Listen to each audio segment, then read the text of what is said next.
What is up, guys? So in this video I'm going to show you how to install Lightroom presets on your iPhone. Alright, so the first step when you bought a preset, you should receive a link. So the first thing you want to do is download that onto your phone. So go ahead and click download. In the bottom left corner you'll see that it's downloading. If you click that and click download, you can see the progress as well.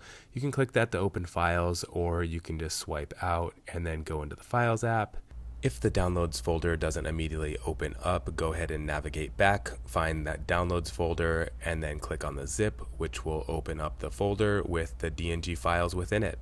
Keep in mind, if you didn't buy them on your phone and you bought them on a desktop, you're just going to download them onto your desktop, and then you'll find them in your downloads again, and then from there you can go ahead and airdrop them to your phone by selecting them all, right-clicking, and click share, and then airdrop them to your phone. Alright, next you want to make sure you have Lightroom on your phone, so go ahead and head to the App Store and click and search for Lightroom.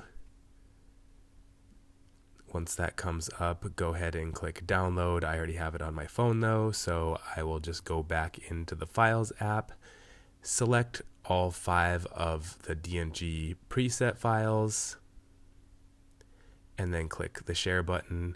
Lightroom will come up in the bottom menu bar, but if you don't see it, go ahead and scroll all the way to the right and click the 3 little dots. You can add it from there, but if it's already in there, go ahead and just go back and click on Lightroom, and then launch Lightroom now. That will bring the files into Lightroom.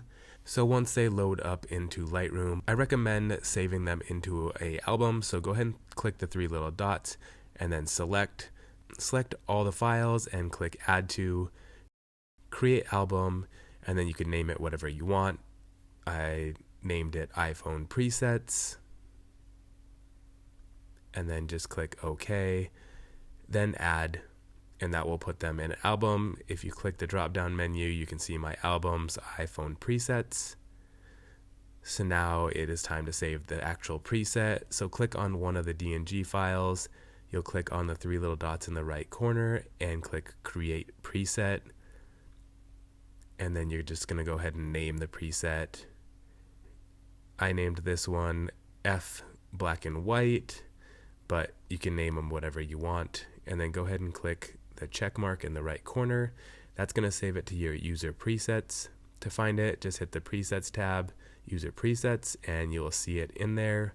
So we can reset this picture to see how the preset works. So just go ahead and click reset all, and then you'll see the original raw file, and then click the presets tab and click the preset and the check mark, and there you go, the preset is applied. Let's do this on one of the other ones. You're going to end up doing this for all of the presets that you have bought. So let's just click the next one. Again, just click the 3 little dots and click create preset and name it. I forgot to mention, just make sure that light, color, effects, details, and profile is selected before you save it, and then go ahead and name it and click the right check mark. Again, we can reset this image so that you can see the original raw file. As you can see, if I press down, there's no edits. Then click the preset tab, user presets, and F1, and you can see it applied to your photo. So then go ahead, and if you want to apply it, hit the check mark, and it's looking pretty good. So that's all you need to do. You'll just want to do that for each and every one of them. I typically will apply the preset, and then most adjustment I do is adjust the exposure if the exposure is a little off on my photos. Thank you guys so much for watching. If you did want to check out my presets, I will link them below. I designed them specifically for iPhone photos to give them a more filmic look compared to what you usually get out of the iPhone, which is a little bit more sharp and contrasty. So if you are interested in that, definitely check them out, and thanks for watching.